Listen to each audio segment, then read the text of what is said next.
Bon, petite question, je sais pas si ça vous est déjà arrivé. En fait, ça sert à quoi l'histoire? Et pourquoi on est obligé d'apprendre l'histoire à l'école? Ah, c'est une très bonne question. Et c'est justement une super façon de connaître. L'histoire, en gros, ça sert à comprendre comment on est arrivé là où on est aujourd'hui. Ça nous aide à comprendre le monde, à éviter de refaire certaines erreurs et à mieux saisir pourquoi la société fonctionne comme elle fonctionne.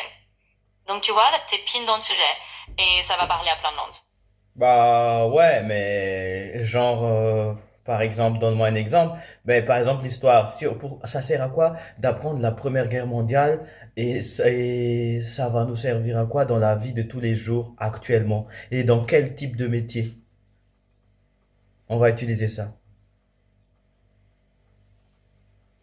Oui, bien sûr. Je te donne un exemple tout simple. Apprendre la Première Guerre mondiale, ça te permet de comprendre d'où viennent certaines alliances entre pays, pourquoi il y a eu des changements de frontières, ou même pourquoi certains conflits actuels ont des racines historiques.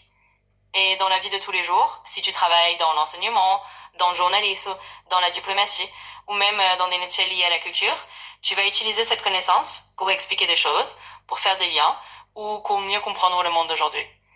Donc ça sert vraiment dans pas mal de domaines, et ça aide à avoir une bonne culture générale. Culture générale, oui, mais après, à part ça, ouais, ben oui. Ouais, ok. Ex- J'ai pas trop bien compris, mais bon.